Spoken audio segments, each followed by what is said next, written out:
Dimp Digital presents Idle Game Chat.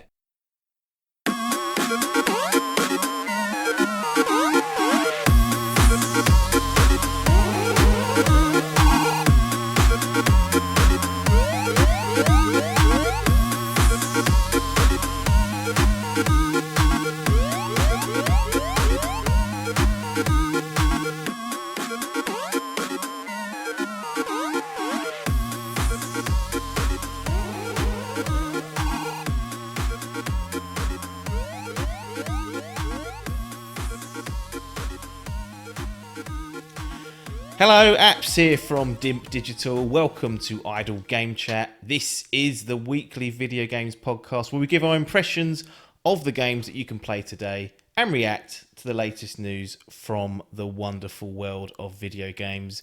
We're here every Monday on your favourite podcast app and YouTube, absolutely free. This week, I'm joined once again by the free-time Dimp Digital Gaming Quiz Champion.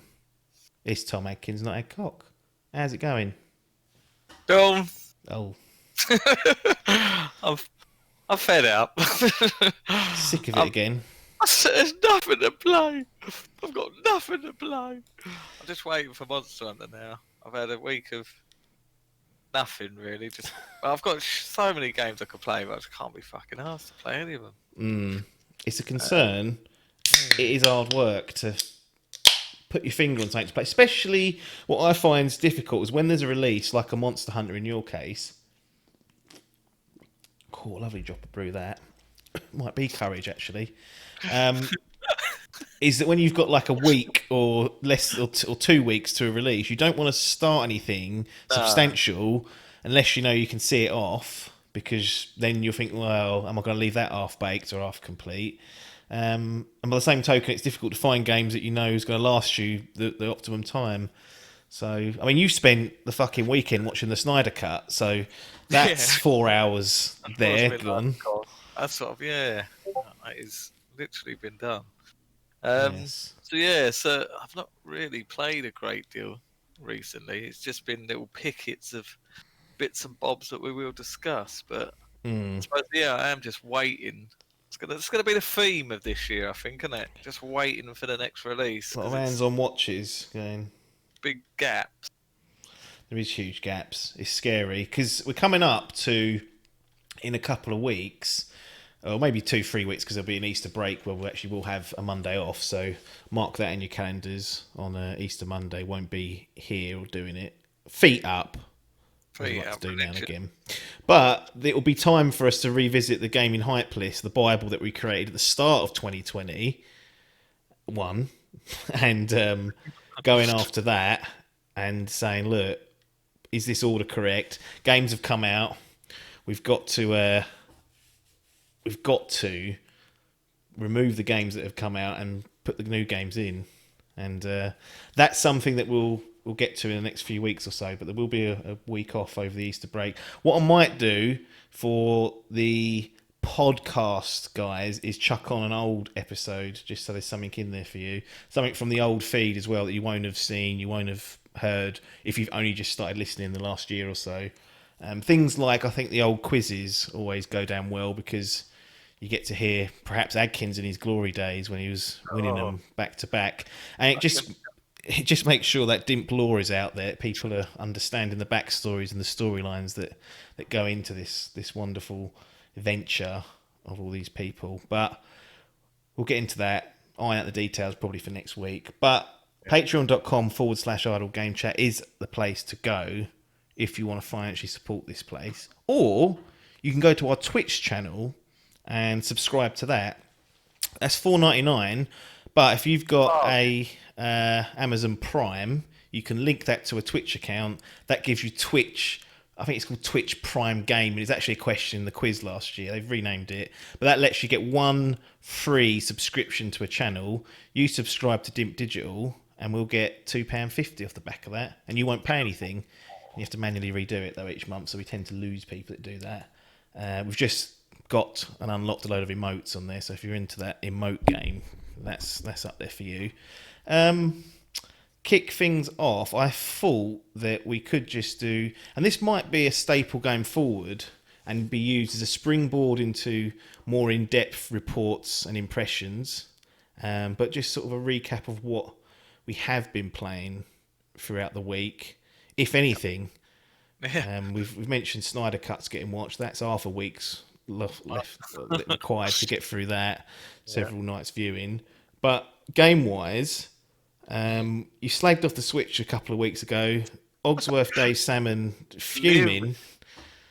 He was even fuming the other day. So he's still seething. Yeah. Seething. He did not like that. No, and I thought in the last year, I might have played it more than I have for the last 2 years. Maybe, yeah. Was it 4? 4 years old, yeah. The first year I probably gave it a good shagging because it was new and interesting. And then the following 2, hardly touched it really. Up the big releases of the next one. But yeah, the last year, I suppose I have started to sort of pick it up a lot. Just here and there, nothing concrete really. No, it's tricky. I've actually played it a little bit these last couple of weeks, and I'll get into exactly what I've been up to on it. But definitely last year, so 2020 was an all-time low. I think I looked at my stats, and it was something dreadful. Like, bar Animal Crossing, we stuck a good chunk into that. Yeah. But other than that, you can almost see like a drop-off once the summer kicked in, where Animal Crossing fever had gone, and nothing else got played on it. But you have been playing on it a little bit. You've returned to Pokémon Sword, which, I mean, did you get that at release, or was that a later on down the line purchase? Steelbook? This year? No, it was. I had it pre-ordered with Steelbook and cost myself. I was like, fucking hell. There's a lot of them knocking about on eBay, but there is just, I think it's pretty. I've got that fucking 3D Mario World one. It's just sat in cupboard over. Sat in that thing there, and it's still in this cellophane wrapper, so that ain't coming out. So no, I opted this year. I think Curry's were doing deals. You could get a $5 off every single game, right? Every Switch game. So I picked Pokemon and Xenoblade, and I think they were like 30 quid each. I was like, cool. Got them. Oh, and Link's Awakening as well. Got that as well. Yeah. And I think I played Pokemon for like an hour. I was like, no, it's Pokemon, man. And just like, went on to something different. But now I've gone, right, now I've got to go back to that. As I do with most of the games, very little does get binned. Yeah. Only something like Blood Bowl. But it's still the chance, because I do keep all my games. So I've gone back, and I've now stuck about 15 hours in over the last week. Cool. Week and a half. So yeah, starting to give it a good shake. And I'm 4 gyms down. How many are there? Do you know? 8, I think. I'm not sure if there's anything after that. So technically halfway, 15 hours in. Just catching up to Piper now, where he binned it at the last one. Yeah. I don't know why he binned it. Was it? When he comes on to play Valheim, and not play it, but talk about that, he'll have to explain exactly what's happened there. Cool. But yeah, it's good. It's a lot better than that Pokemon Let's Go, which I played. I played that. Yeah, I played that during the lockdown. I think the first lockdown, maybe. Can't remember now. But that's interesting, because Pokemon Let's Go is based on like Red and Blue, which is I don't know about you, but that's the main. My knowledge all stems from Red and Blue, pretty much, because that's when I got into it and played Red on the Game Boy, and then also the TV series helped, and that was all based around it. So now moving to something like Sword, where we're like 25 years removed with new Pokemon. It does surprise me somewhat that Sword's getting the nod, but I'm guessing it comes down to because they actually play quite differently, which some people might not realise. Yeah, that is true. This is my first ever Pokemon, aside from the first gen Pokemon. Right. And yeah, it's like it's weird because it plays there's a lot of similarities to Pokemon Let's Go. They've obviously got like an engine that they're running off of. Yeah. So visually it's very similar. Different setting. This is set in almost like a sort of English setting, sort Yeah. of like between like London and. Pre or post Brexit? They don't go into specifics about the political Yeah, landscape. there's no fishing in it. The trawlermen are struggling at the sides, going, "Oi!" But no, yeah. So so you basically have like towns, and as you're going from each town, it's like a narrow sort of path sort of thing that you're walking down, and then you're intervening like NPCs that you then have to fight. And that was exactly the same case as it was in Pokemon Let's Go. Right. So that's what you're doing. You're just battling your Pokemon that you get, and then there'll be like long grass where you'll see the odd Pokemon. Don't go pop into up. the long grass. Yeah. What's that off? Don't know. What is that off? Jurassic Park: The Lost World. Oh, what's it called? So Giving do. it video knowledge Yeah. if you need it. Sort of film buff. Well, I'm not. Don't ask me about films unless it's Jaws. Yeah, or other Spielberg films. AI. I don't think I've even seen AI. I've never seen AI. No, there's a lot of Spielberg stuff I haven't seen because some of it I think is took, but most of the quote unquote good stuff I think I've rifled through. But anyway, Jewel, was that one of his first? Is that about a truck? Jewel, yeah. I think I borrowed that one. I never watched it. No, and the Sugarland Express is another one. I think that happened before Jaws, but didn't watch either of those because I mean, what am I doing watching Jaws? That was 75, so it's a clean, nearly 15 years after or before I was even born. So great film though. Can't take it away. Pikachu.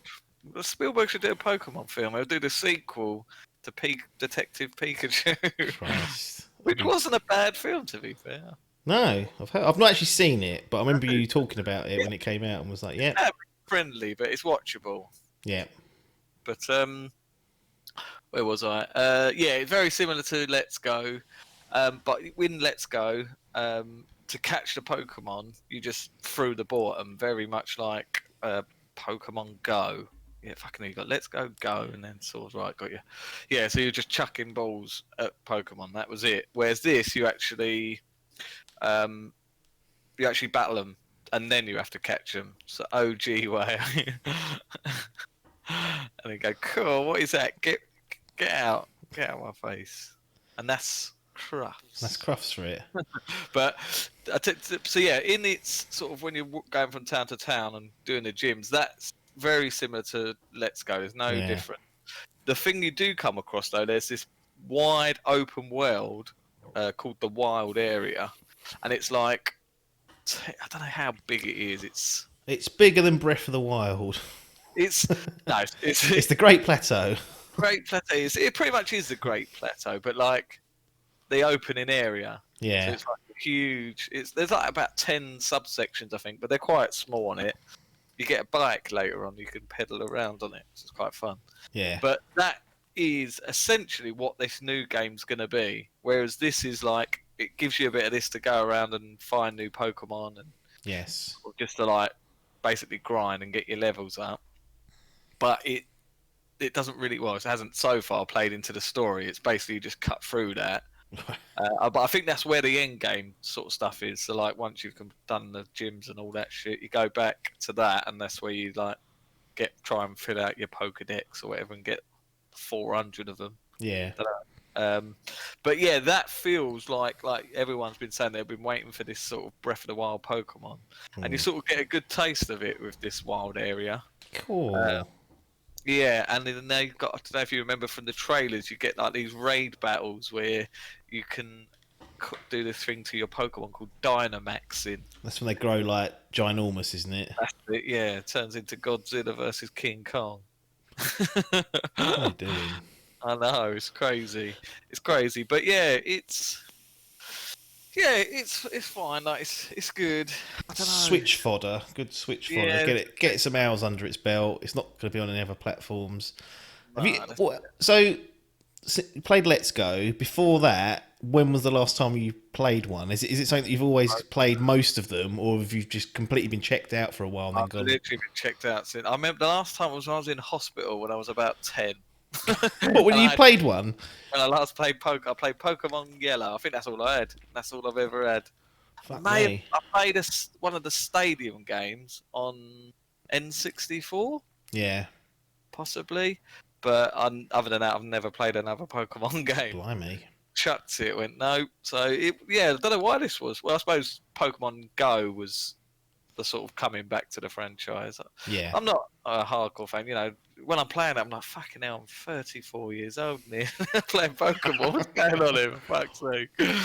But it's it's such an easy, chilled game. It's quite fun. Like, you know, like when you're watching a film, you got some fucking like mind thinking where you're sitting there like, cool, I've got to really think about this. Or you just put some shitty like rom-com on or something. You think, well, it's easy. Brain dead. Brain dead nonsense. Well, this is essentially that. You can just play it and let the hours drift by, and you ain't even got to think. You just got to press A, sort of press A to win. It's just such easy playing. Yeah, and this doesn't really take much thought, to be honest, but it's all right. It's serviceable. I say it's hard to compare. You like people say like, oh, it's not as good as the glory days. Fucking, I was 10 when the glory days were. Yeah. You know, it's evolved a lot. Pardon the pun. And yeah, so I've not really got anything to base on, but it's all right. It's pretty good. Going to see it through? Or are you going to stop? If you don't finish it before Monster Hunter, is there a chance it gets this dropped is the for a thing. while? It could get dropped for Monster Hunter. Yeah. But yeah, if I'm, like I say, I'm about halfway through, it does seemingly go quite quick, to be honest, because it's quite easy. Like, I've not really come into much of a challenge. No. It is a kids' game, I suppose. So They do have a habit of like creeping up on you, those games. Like Yeah. the last like 25%, you're like, right. yeah, Why has this suddenly got hard? I weren't up for this. I was that's the thought thing. Normally, your first Pokemon just absolutely fucking wrecks everything. you can't capture it because you make them faint. You're like, bloody hell, I've killed the thing. Yeah, that keeps happening. I'm like, cool. So I kept trying to like start off with like catching everything I fought, and then now it's just like the balls aren't strong enough, and it's like, fuck's sake. Yeah. But yeah, then I found out there's 400, and I've only got about 50 now. I'm like, fuck's sake. So, I will go back to that, but yeah, so I'm going to try and polish that off before Friday if I can. It's a big ask. But yeah, pretty decent, pretty easy going. Meh. Yeah. Well, we'll see how that reports in and whether it gets finished in time. And then come back to you when it's done. Final thoughts. Probably finish it before paper, so... Yeah. Has he still got it Switch, or did he chuck it again? I believe, and he can live correct us if he's watching along. So again, full disclosure, people can watch this on Twitch whenever we record it. But I believe he had a normal Switch, like a full fat one, sold it, then got a Switch Lite for maybe when Animal Crossing come out. I don't know. That's what I'm thinking. But if he's still there, he'll correct us. But if not, he won't correct us, and it'll go into Dimp Law, and that'll be it. He's stuck with that story. Keeping it on Switch, on brand, apps correct. Of course I am. I finally finished Super Mario World on the Switch. Cool. So Then I was like, cool, before me. no, so Oh, gee. the Nintendo Switch has the online membership, which I paid for, which is like £17 a year. It's like, come on, might as well do it. And it unlocks those emulators for NES and SNES. So I went in there and I've played through Super Mario 1, 2 and 3, and then World was kind of like next in the series. So I started that. I checked the save. 2019 it was. So it's been a fair while since I've gone back to it. And I basically got stuck in the Forest of Illusions, or the Illusion Forest, whatever it's called, because there's basically on one of the levels you have to choose a secret, not a secret path, but a specific path that's not just go from A to B, and then it unlocks like the next road. And I couldn't find it for love nor money, whatever it was 18 months ago. Kind of like just dropped it, like wasn't planning to, just never got back to it. And I was like, oh crumbs, that's gone. And then I moved the Switch into the lounge. Get it a fucking adrenaline shot into the art, because it needed it. and that's proved quite handy because games like that, for example, if I've got 20 minutes whilst I'm waiting for something, or if I don't want to watch fucking YouTube, which is like 100 hours a week, I can just drop on the Switch, play a couple of Mario levels, and walk away from it. So I did that, and then I managed to get to the end of Super Mario World, got the credits and whatnot. Haven't done the fucking all 6,000 levels and unlocked star fucking bonus shit. I haven't done that, okay, and I don't plan on doing that. Cool. Psychopaths. I've got end credits, all right. That's what we're hunting for. So was this the one on the SNES? Yes, it was. And this is the one that I played the most of when I was a youngster around old Johnson's. He had the SNES, and we used to play this Mario Kart, Run Saber, and a few others.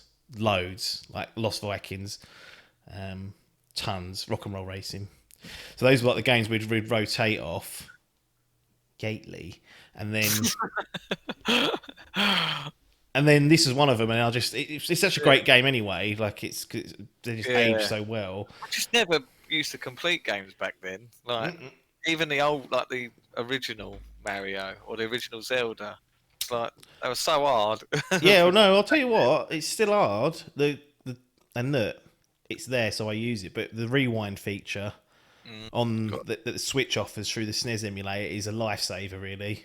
Oh, I bet, and just be able to save and it. Just be able to save, yeah. And now you can. What we used to do on Super Mario World was it did actually. You could save a slot, and it would remember your progress. I think you may well have lost your lives or something, or it may even remember that. But it actually did have a saving functionality back in the day because we did use it. And you could also, there was one specific level, like a secret level, where you could farm lives. So we would just farm lives, like get like 100 of them, not 150, then just go at it. And we'd probably get through 2 levels without using them all up. But yeah, the rewind feature just makes the games that much more playable, and I'm not convinced I would have the patience to get through them without that nowadays. I'm like 5 hours long, and back in the day when you didn't have no save states, you can't sit there for This felt longer than that because it's been split over 18 months. It's hard to tell, but certainly was quite a meaty game at the end. But I'm glad to go through it because I never got to finish it as a kid, and it was good to see what one of the final endings is and how it all pans out and the bosses and like I remember getting to like the last zone and I have this vague picture in my head of that, but I'd never actually done any of the levels, so that was quite cool to go back and do that. So I finished that off, which was great, and then I started Super Mario World 2. Cool, he's got get him for seconds. Yeah, Yoshi's Island, which... Oh, that's right. I mean, I always think of the theme song in my head. I don't know why it's called Super Mario World 2, because it's Yoshi's game. You're fucking... Yeah. It's baby Mario on your back and you're Yoshi. Oh, the lizard picker. Plays nothing like... At the moment, I don't know if it changes, but it plays nothing like Super Mario World, because the platforming's a bit different and you're relying on eating things, shitting out an egg and then firing the egg. So probably what you've seen in like the modern Yoshi game, this is obviously one of the first ones. So that's a little bit different. I want to finish that off, and then I might go to Super Mario 64 after that, because I've got the All-Star Collection sitting there. Oh, he's gone for that. Where possible, I might just try and work my way through all the Mario games that I've got access to, as and when. Yeah. 3D World. But yeah, that's I have got that now, so I can. Have you played any other ones on that on the SNES emulator? The first 3 Marios I did on NES, Super Mario Bros. 1, 2, and 3. I think I may have bunged on Mario Kart once, or twice. I was waiting for the Lost Vikings and Rock and Roll Racing, like something like that, to appear on there, because I definitely would have played those. But they now have been re-released. I'm sure I could have got many of them. Blizzard have re-released that package of 3 games, and Lost Vikings and Rock and Roll Racing's in that. So I'll be playing it on those 2 on that. I think I'll probably stream Lost Vikings. I might do a start to finish over a few weeks. Yeah. So that's those little emulators. I love those emulators. I think they're they're good. I just realised how fucking hard the games are. I think I tried playing through that Super Metroid. I was like, oh. So it is hard work, and it's especially like Mario games because you think, kids game, but It's fucking hard. Like, it's more of a battle of attrition with your temper. Yeah. I fucking like playing that Shovel Knight. Like some of them levels, fucking nearly give me grey. Don't have a rewind feature on that, do you? Exactly, you're fucked. So like this, like I think like because we're so advanced in gaming now, you go back to basics. You're just like you really appreciate how good it is, the design and stuff. But you do realise like fucking hell, these were bulk hard, these games. They were, and that emulator, those two emulators on there are great. I still would just prefer they let me buy the games and have them. Yeah. I'd pay $5 for those each, and they'd have got their money's worth out of me already. But it seems like they're offering it as this package. I'm like, okay, we've got these packages on GamePass as well, where you just have a library of games that you dip into. So it's not like it's a brand new thing. But yeah, that's got the Switch up and running again. I think I'm just going to continue on that path until something comes along. I don't think Rise is going to get a look in now. We're drawing closer to it. Not initially. Frightened a little bit of going down that rabbit hole again, but and I have just finished Final Fantasy 15. Cool. So literally about an hour before we started this, I finished it, got the credits and whatnot, and I don't want to go mad on it now and start giving the full impressions. Yeah, but I think because I just need time to digest it, and I'd played it. Game since I reviewed it. Like, when I last played it, you couldn't switch characters, or there's a lot of features that were out. But yeah, I don't know if they're always for the better because there's certainly an element of bloat setting in. Yeah, I do remember. There's a lengthy one as well. I mean, all Final Fantasy games are all fucking JRPGs in general. I think I did it in 38. I think my clocked score was, and I spent a lot of time in the open world. I spent messing around. I quite enjoyed that area of it. But quick thoughts are that I'm glad I played through it. It goes from like being really good in some parts to being just bad. Like it's really like that throughout the game. I definitely noticed that there's not a consistency level there, and I've not really played a Final Fantasy game properly before, so it's like my first experience. You're not a hardcore turn-based guy. No, well, this isn't turn-based either, so that's helpful or not. The combat is a bit strange, which I'll get into when I do my full report for it. But really, it's like a game. It's a game of two different games. There's an open world element to it, and then like a more linear part of it. And they're two I found quite different experiences, and my enjoyment varied quite significantly between the two. It's a strange setup. It's such a weird setup and structure to the game. I've not really played anything like it. No. It's certainly interesting, and I know this one was in development hell for a while. Wasn't it originally like 13 versus 2 or something? Yeah. Then we've got the notorious chapter. Yeah, it got revealed and then disappeared and came back as 15.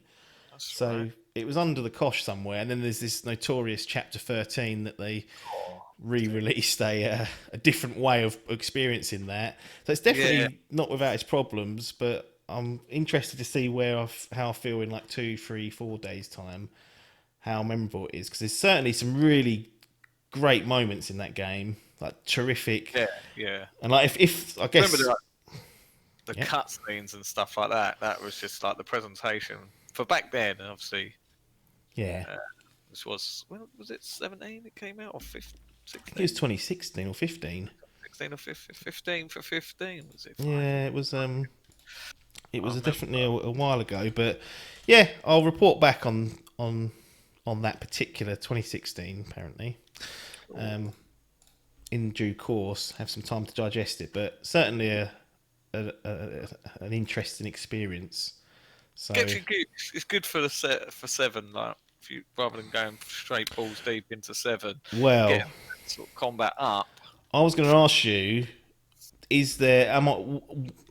Obviously, I know the combat plays a lot differently in 7, but in terms of the overall game, am I going to notice it's from the same franchise? Even are there lingering over bits that go, yeah, this is a Final Fantasy game? Because the small part I played of 7 felt a lot more involved, at least initially, a lot more to learn. Yeah. But I don't know, because a lot of 15 is holding the buttons, it's holding square to block Yeah. and holding circle to attack, which is not my understanding of 7. It's more of you input to block and parry and whatnot. Yeah, it's sort of revitalized and made everything's better. Okay, that's an improvement. Game. So yeah, it does carry over some basics, but yeah, everything. Weird voice acting for one, I bet. Yeah, you will get some questionable characters in there, but no, 7 is brilliant. 7 is really good. I did really enjoy 15, besides its quirks, but yeah, 7 does smash it out of the park. Yeah. I think it does, like I say, playing 15 will gear you up ready. Yeah. Almost like a thing. I might even go back to it and just do some of the side stuff and just that's what I went back and started doing, trying to get the platinum, which is quite an easy one to do. Time consuming. Very time consuming because you've got to grind to get your levels up to beat this fucking. Did you come across it? It's like a fucking big tortoise thing.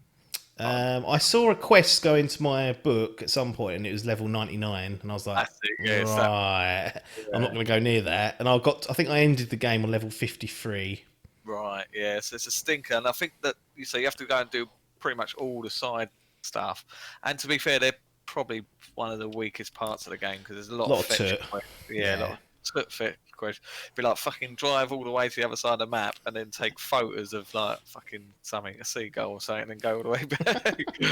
And then, but it does have dungeons in it, which are really good and quite hard in some of them. Again, you've got to grind to even just to get entry to them. But yeah, there's one that I went into one under leveled because I wanted like an upgrade for the car, and I was only about 5 levels below it, and I got through it, but I had to use so many elixirs and Phoenix Downs, and like I basically like rinsed my resources and had to go off and build those back up again because towards the back end of the game, again, I was needing those resources to survive because I just weren't very good at the game when it got hard. Like I just got hit so many times. I was like, and one banged. I was like, Jesus, I'm over leveling. I'm getting stung. So can cost that game, yeah. But no, I'll definitely get some more in-depth thoughts. It'll be interesting. I might actually listen to your review you did to us years ago and just see what sort of points you came up with. But one thing that is good about playing it now is, one, it came with the PS5 as part of the PlayStation collection or the PlayStation Plus collection, whatever it's called, which is great. So I didn't have to no monetary payout for it. That's excellent. Borrowed it off me as well. Yeah, I did. Yeah, never actually put it in the disc tray, I don't think. No. And PS5, if you put it in light mode, it runs 60, pretty smooth, pretty smooth. The other 2 modes, it's awful. Like it's so sluggish and poor, and I was like, Jesus, what have they done here? I know there was definitely issues when it first came out. People were like, Christ, this runs like donkey shit. And I was like, worse PlayStation, I think, which I opted for. Over Xbox. Wanted on that Pro, didn't you, for the HDR? Yeah, do you remember that? You came round and we were sitting there like fucking switching. Look at the Chuckaboo's feathers going, right, is that now brighter that we've turned HDR on? It was. That was like one of the first sort of our own digital foundry before it was released. Yeah, lucky we didn't record that, otherwise we'd have gone under publishing that level to it. So yeah, Final Fantasy 15, Royal Edition, so I had a load of other crap attached to it. I haven't any of that yet. Yeah. Free DLC. I'm thinking of doing them, but I don't know. I think they're quite short, apparently, aren't they? Okay, that makes me think might be worth doing. But that's a good thing about Final Fantasy games. You can play one, play the other one, and you think, I ain't got to know anything. No. All fresh start. I remember, and at risk of talking too much about Final Fantasy 15, I remember when this came out, wasn't there like a 6-episode anime series and a film, Kingsglaive? Was it Kingsglaive? It's alright. It's got Aaron Paul in it. Yeah. Someone else in it as well. I can't remember now. But yeah, it was quite decent actually. Like, you get them cutscenes. You get like the in-game cutscenes in Final Fantasy, and then you get like the fucking absolute maestro ones that it's like some of the best CGI they've ever done. And that film's like based off of that. So yeah, it's quite interesting actually. It does just extend the sort of lore and stuff. And yeah, then there was a demo as well where you played as like young Noctis. That's it. Yeah. Yeah. They sort of tried to flesh it out as much as they could by doing this sort of multimedia thing with games and animes, but I did plan on watching it all, but I remember I got the film off you, and they never put it on. And then the anime, I don't know where that it might have gone on YouTube eventually, but yeah, strange one. I've not seen him try it again, but we'll see. Watch that space. You also we spoke about it a couple of weeks ago, but there was a new patch that went in for Avengers, Marvel's Avengers. So this is meant to be the next gen patch. I've seen that you need to not be. There's something to do with the saves that can get lost if you mess up. Did as well. So what's the scenario of that, first of all? What can go wrong to save? So you download the PS5 version. It just comes up as like a download on the side. Yeah. And then like if you do that on games, you have like you can switch between the versions, PS4 and PS5. Well, I was looking and they were like, I think the PS4 version was about 50 gig, and then this one's about 70 gig. Yes. So I was like, right, I'm going to delete the what's it called version, the PS4, because I don't need that. No. And then just I thought, how do I do this save? And then I looked into the save situation, and what you have to go back into the PS4 version to migrate your save, and then go back into the PS5 version. And how do you do that? You have to go into the games, like an option. Yeah, you have to go into the game, and it's now a new added feature. So people are downloading the PS5 version, then just deleting the PS4 version, going, fuck it, and then they click on the PS5 version, it will just overwrite, I think, whatever they're doing. So all that could be lost. Blimey. Yeah, so that was a stinker, but I managed to, luckily, I think I typed in Google and it came up, so I managed to get my save over. Turned it on, and all of a sudden it started fucking unleashing all these achievements on my old ones. So like, the doubler. Oh, you get 2 sets of trophies for PS4 and PS5. Exactly the same, and then anything you've unlocked, it just does it. I was like, cheat. Yeah, it didn't even give me the chance to fucking. Well, I suppose it does. I was like, I ain't going fucking 40 hours of that again. Living all that shit up. That's it. But yeah, straight off the bat, sort of noticed the graphical difference in it, because I remember saying last week that this one it did have a 60 FPS mode, but it really was fucking. You could real tell it's like 1080p. It was a real grain fest. Right. Where this, I think I watched a bit of a DF video, and I think it boosts up to about 1440p is the lowest it goes in performance mode, up to 1800. But you really can tell, and it's a solid 60. Runs brilliant. That's interesting on the resolution front that you mentioned, because last night I was watching the old Digital Foundry podcast. I think it's their second one they've done. They do a Q&A at the end, and Ledbetter does. He don't even look like he's interested. He's just sitting there like, oh fuck's sake, on his phone. It's like this all the time. Or he just looks fuming. He doesn't look happy, but I'm sure he's making money, so can't complain. But they were talking about how nowadays the resolution and like pixel counting really doesn't tell the whole story, because there's so much anti-aliasing and other technology that the games do themselves, and also now the display units do, that even like a 1440p or an 1800p, like not a full fat 4K, will look excellent on a good telly and on the right hardware. So those, I remember we said it last gen with the checkerboard of PS4 Pro. I didn't fucking notice. No, it looked good enough. So the push for like native 4K, where it's a nice little tag, they seem to be. Look, if you'll notice a drop in frames over a drop in resolution pretty much most of the time. So if you're playing the game, you want the frames to be solid and higher. Yeah, that's exactly what I've been going for this generation, and so opted for that. I did have a little go on the before quality mode, which is a native 4K at 30, but just that dropping, especially for this sort of fast action paced game. It's like, no, I ain't having that. So yeah, we're back. Wasn't really too much added. There's now haptic feedback on that PS5. Oh, nice. It's cool. But annoying. Got on my fucking nerves with this new character. No, this is another thing. I'm going to give it a little slag. I did play it to completion, this thing. Right. But yeah, it's like arrows sort of like it's I wish I had it on now and I could show you the noise it makes. It fucking like revs up. It like Oh. revs up like a little engine and then shoots out. It's really cool, but it's fucking annoying. I was like, I can't have that, so I turned it off. So I had no chance. Well, you can tone it down. It's quite good. It gives you the option to turn down the intensity of it. Haptic feedback already getting turned off. One of the things that we were excited about the PS5, and we're switching it off 6 months in. But it's quite fun for the tension of like a bow and arrow and stuff. But yeah, so they've added that in, which is a little plus. But to be honest, yeah, other than that, graphical was like a new. I mean, that's all it was really. It was just that sort of enhancement. They've done a roadmap where they're going to be adding a few new bits. No Spider-Man on the roadmap. Spider-Man, that is fucking Costa, that is. Jim Ryan's not laughing at that deal. He's like, what the fuck have I paid for? Yeah.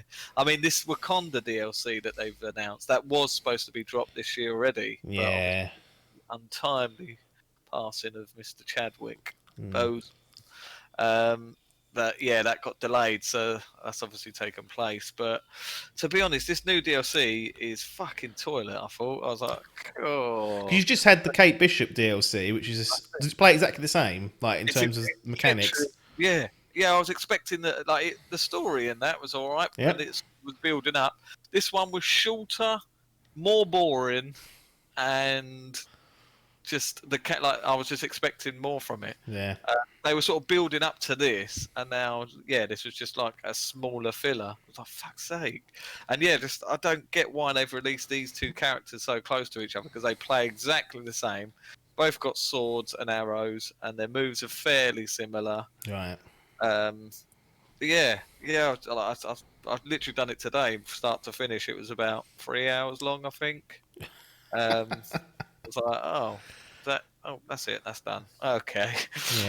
Yeah. We're just sort of left with a bit of a sour taste. It's free though, Adkins. Yeah, I suppose that got that to its thing, but a lot of people are moaning like the enemies are similar. They've told us they're adding stuff to it, but they didn't in this one. It's just still the same shit, just a little bit more extra story get.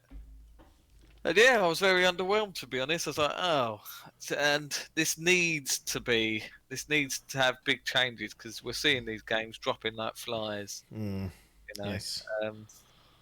Even fucking Outriders been chucked onto a subs. That might be a good thing, to be fair, but we'll get onto that. Yeah, that's definitely an interesting turn of events. But Avengers not so far. I mean, for me to go and get this and play it, it's going to take something like that. Yeah. Like, it's going to take it for it to arrive on Games with Gold, Epic give it away, or GamePass, and then I'll dive in. I just don't have the interest. And I'm not the biggest Marvel fan.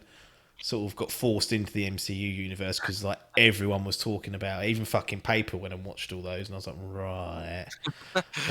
Once Paper's leaving the house to go to the cinema, and it's not like a Christopher Nolan film or a war film, that's when I was like, right, I can't be left behind here.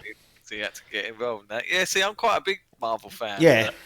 And there is, like, I've said this about 6 times on here, there is something there in the game, but I don't know, just like each of these updates, they're just minuscule, and it's piecemeal. This one's I expected, seeing as it was the big jump to PS5, and I suppose a lot of the problem was the performance issues, and that has been eradicated now, which is good to see. But it's still now the actual game problems, where it's the uninspiring loot and just that ain't changed. Exactly, the bland. Do you need to do any of that bullshit for the campaign, just story stuff, or not really? Like, I mean, for the DLC now. So yeah. So you have to do that. Yeah. Oh right. So I was just like, sure.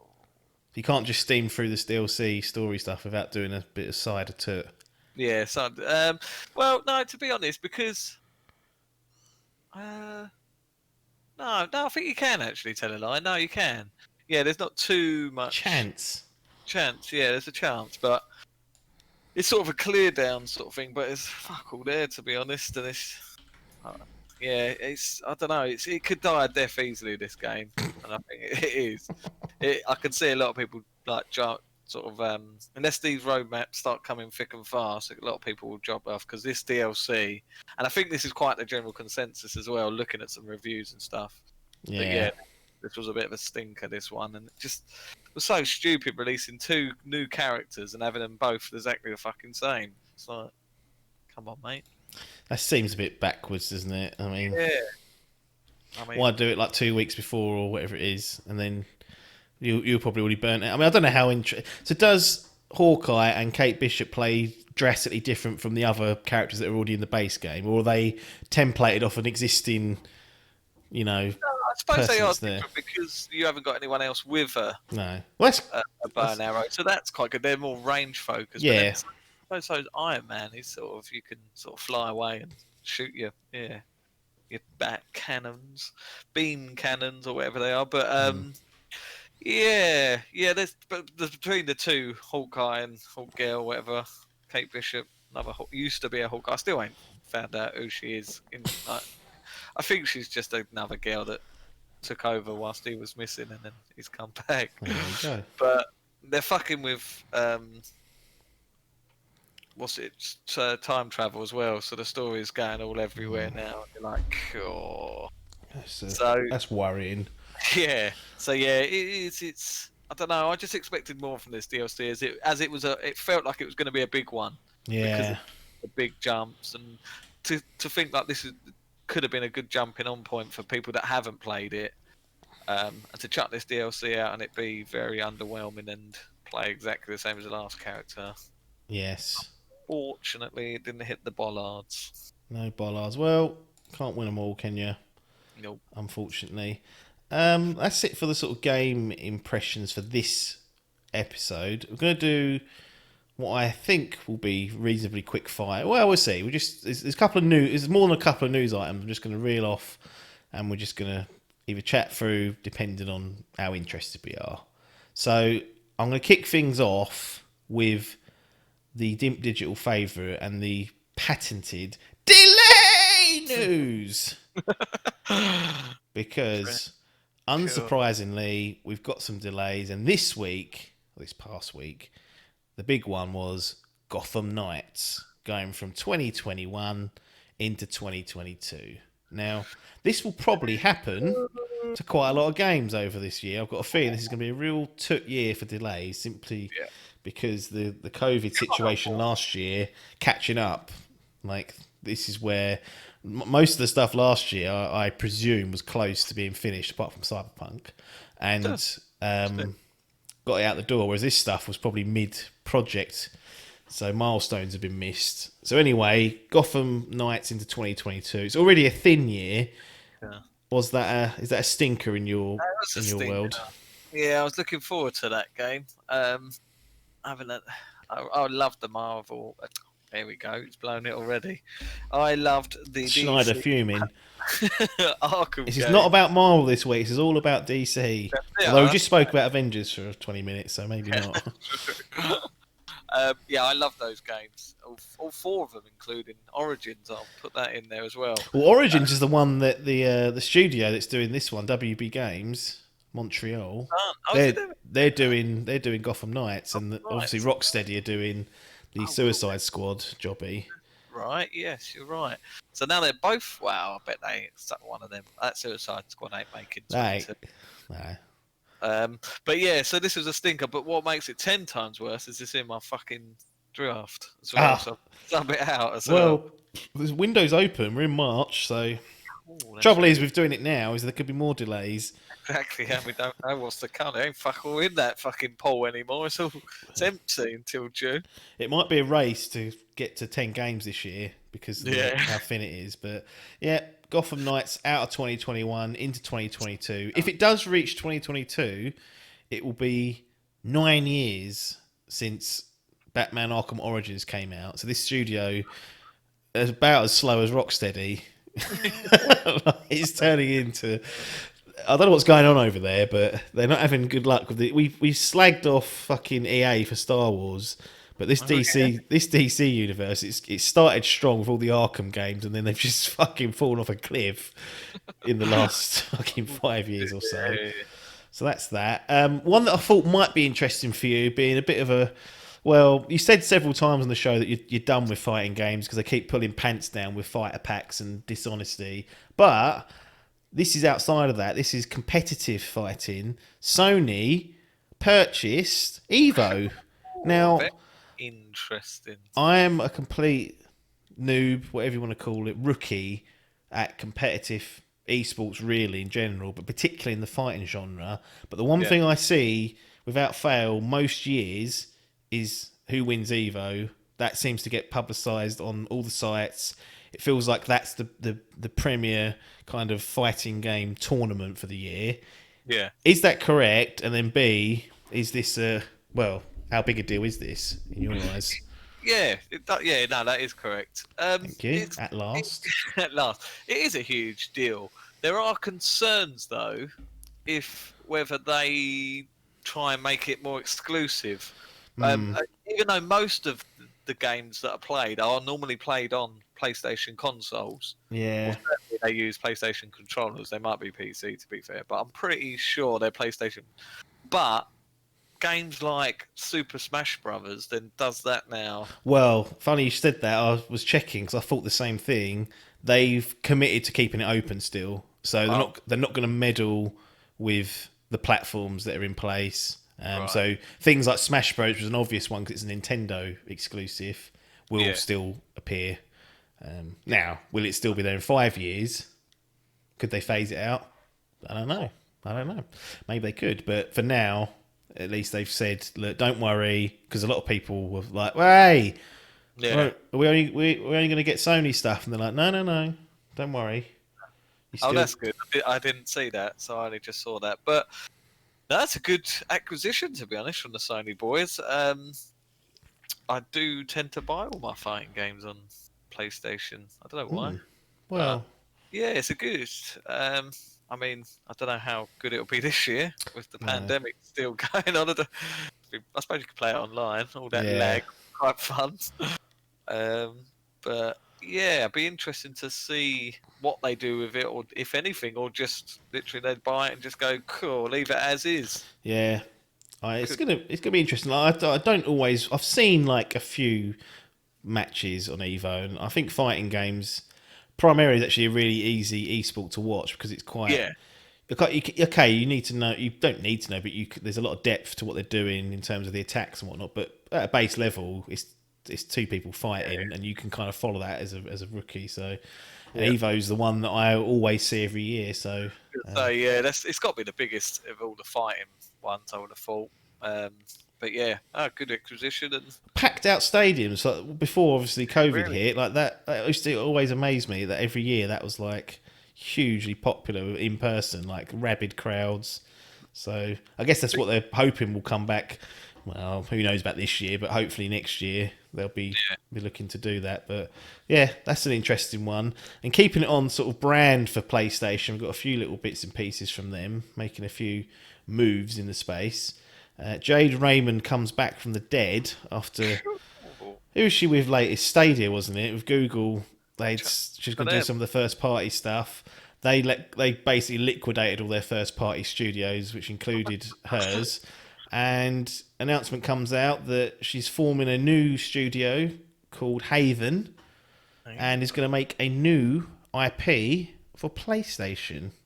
Cool. What do you make of that? Interesting. It ain't quite Bethesda, which is what we spoke about last week, but people are making a big deal out of it. Yeah. Look. What's she done? This is it.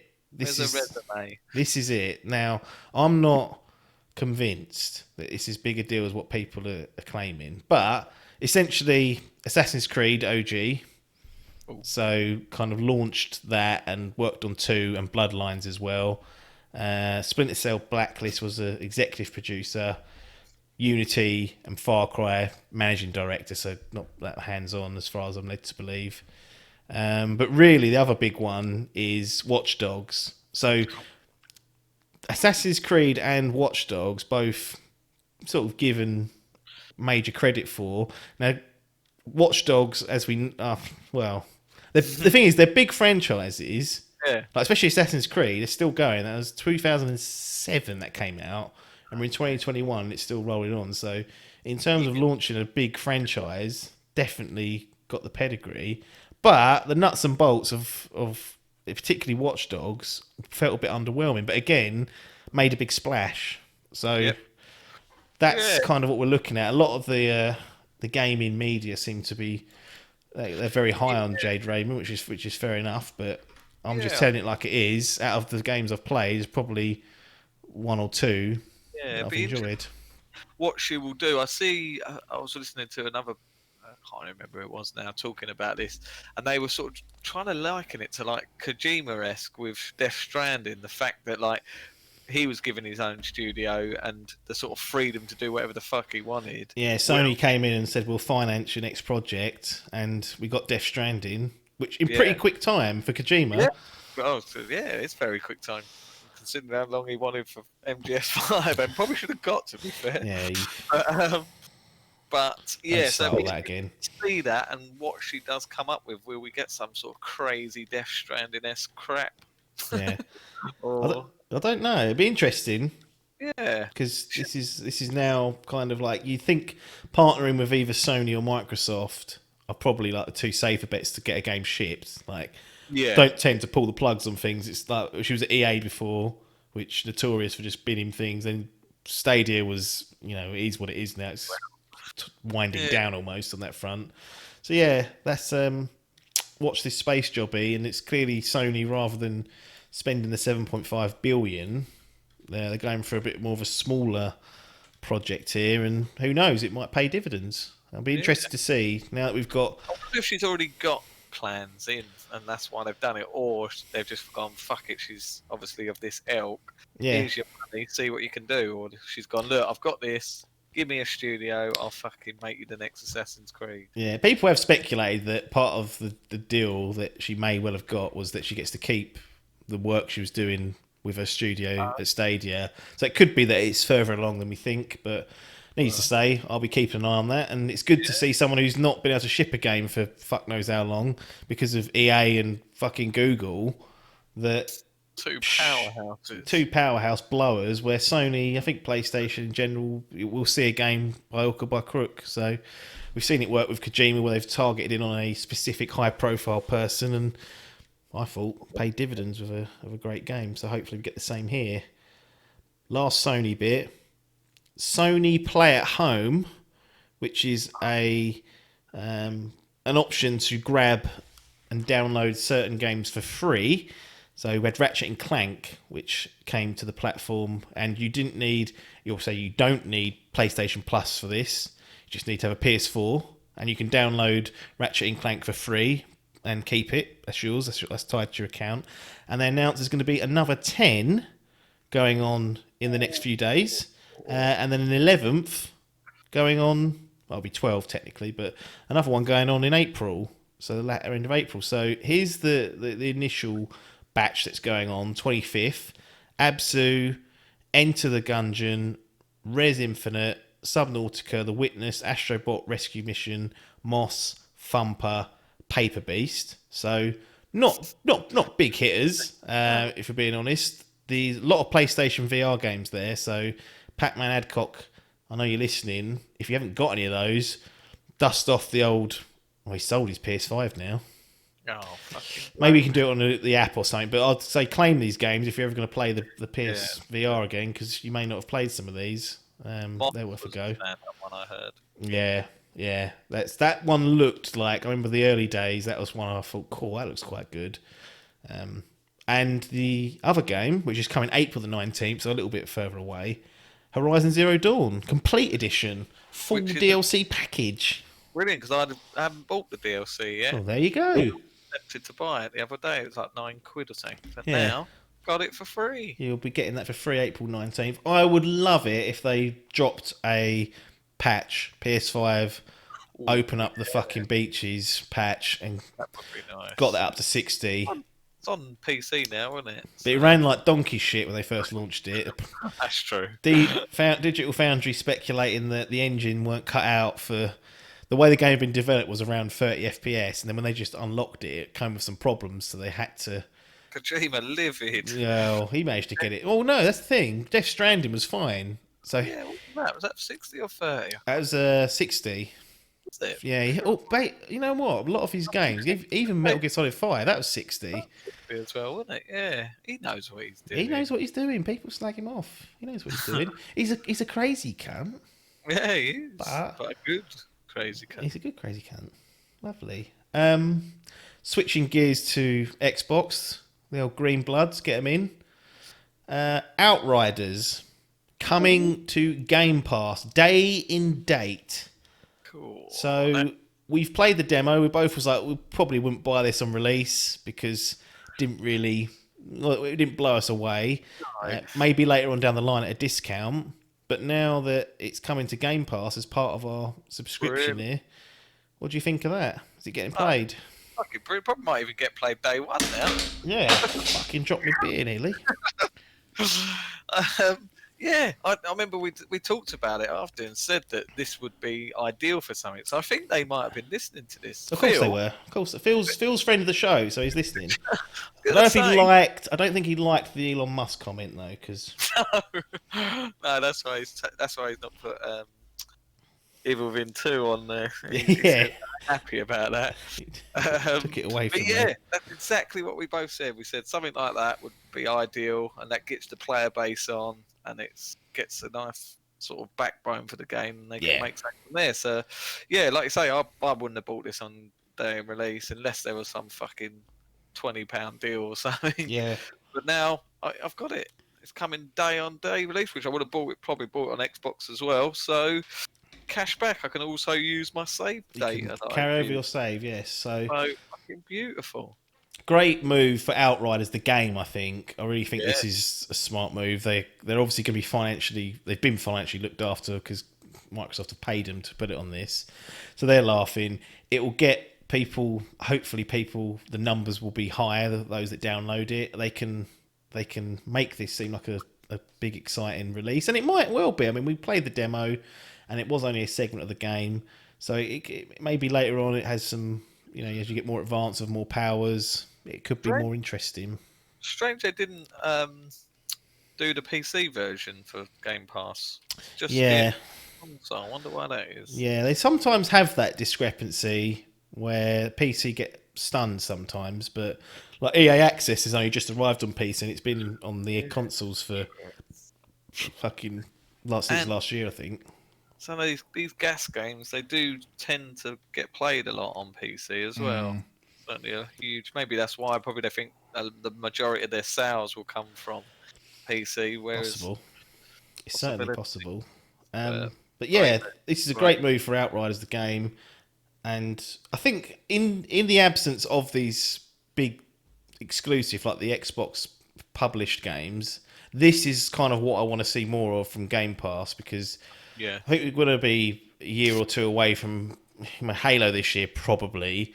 Could be the big one. But in the absence of these first party games and the promise that they're coming on Game Pass, they haven't been coming, is the fact. Like, in the absence of that, for the third time I've said that, Outriders, those sort of games coming day one, to me is a bigger deal than it certainly would have been. Now, it's potential that it gets played now. Like you said, there's definitely a chance for it. And the only other thing, if these first party games don't arrive, what does Outriders, which could come in, and let's just live in this fantasy world where it comes in at a 78 average, okay, and we're getting made a big deal out that it's coming to Game Pass. Is that acceptable levels of quality for Game Pass or not? What do you think? Do you know what I mean? Would it diminish the? It wouldn't diminish the value because there's so many games there. But for us that look for new stuff, that's day and date, and it's like, oh, we've got this 78 rated game, and we're like, yeah, maybe it needs to. I don't know. I'm torn on that one. I mean, you do long for quality, and like you say, there is a lot of other games you could be playing on there. But I don't know.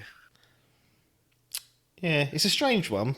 That's why I asked it, because Oh, it's really messed with my brain. That is. But obviously, like the argument is that it's free. You're getting it, Yeah. but Game Pass isn't free, so we have to remember that we are paying for that. Yeah, It's more extra. more than any other game. Yeah. So if that's the level of quality that's being shipped in, then Is that the new benchmark? 78 standard. 78 standard Phil chucks millions at it. I don't know.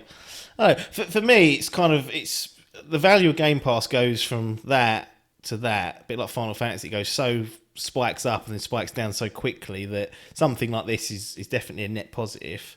I just wonder over time if people keep getting something like Outriders that's, for argument's sake, doesn't perform as well critically and is a bit long in the tooth to play, where people will be like, Yeah. what we Well, they doing made there? a deal when like Red Dead 2 went on there, didn't they? Or Yeah, GTA it's 5. true. So that was like it. So they do stick big heavy hitters on there now and again, but they do seem that didn't last very long on there.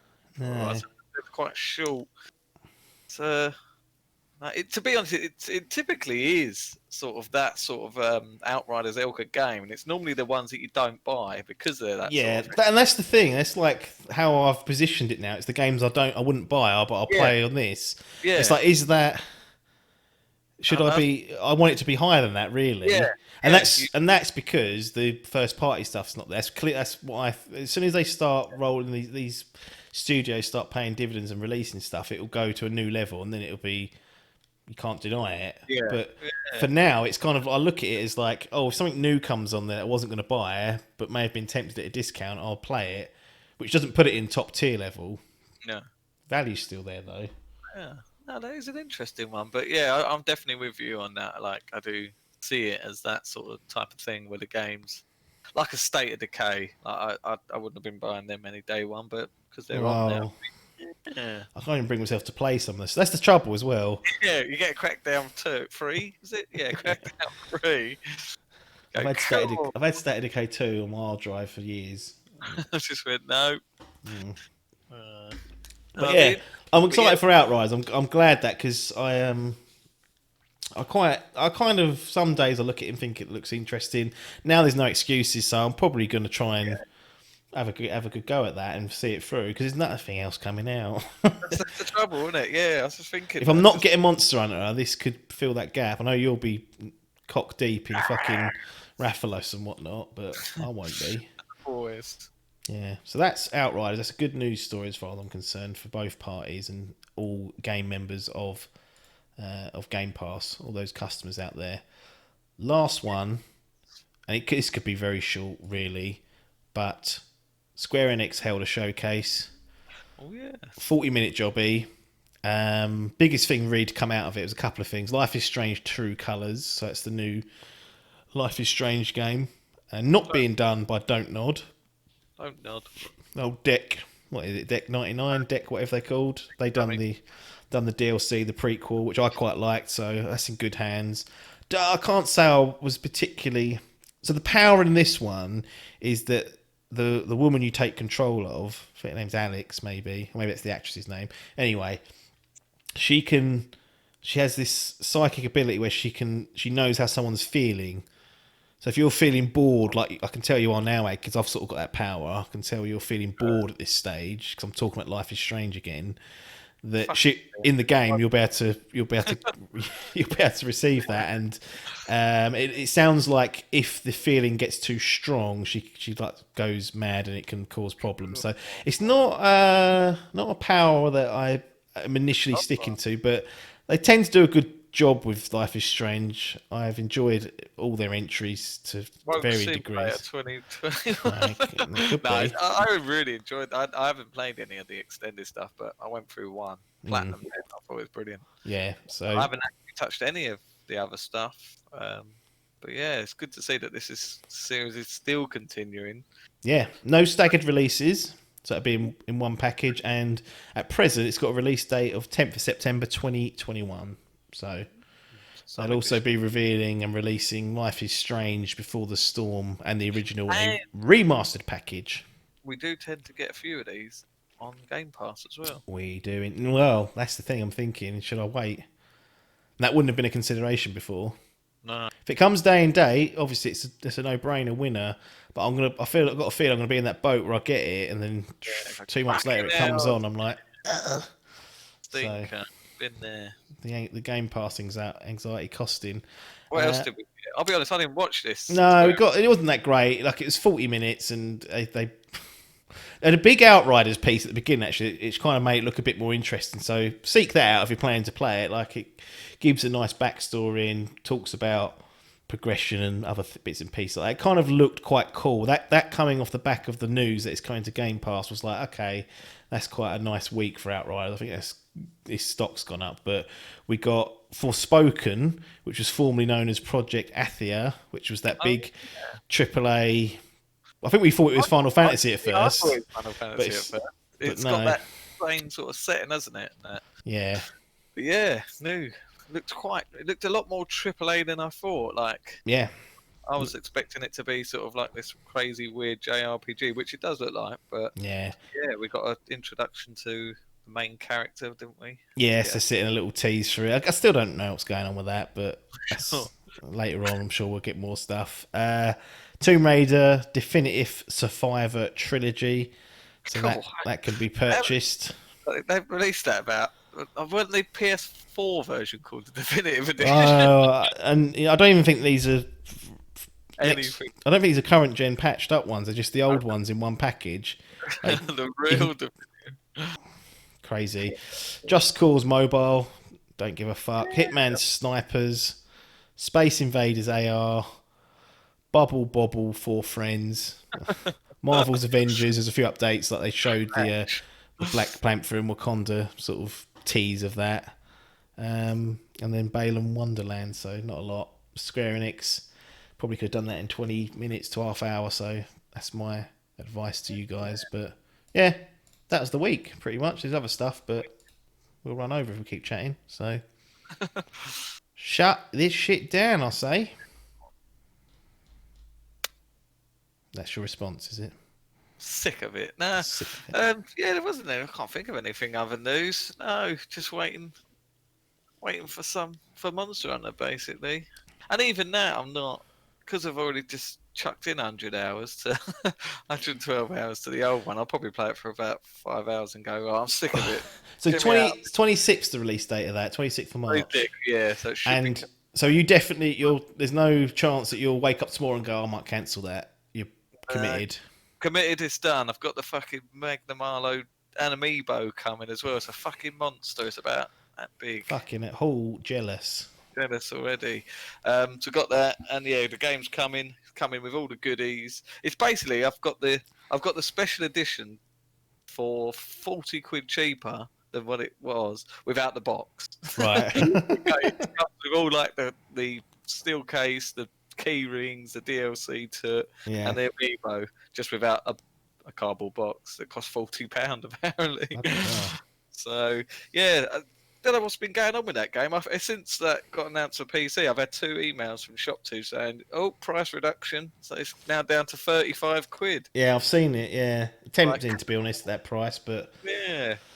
But so I'm trying to get. Are they going to get impressions next weekend? Yeah, they should do. Yeah, so if I'll be playing it it might even come early. Fuck no, it might not even come Friday. That's true. This is my third. Oh well, did I get? Hold on, Spider-Man, Cyberpunk, and 3D World. So this is my 4th pre-order. Could this be 4 on the trot that don't come day one? Well, if you want to find out, you've got to tune in next Monday, when the podcast drops, or on Twitch whenever it's recorded, usually Sunday nights, not always, so that's your lot. But that'll do for now. Yeah. Game over. Thanks very much for your time, and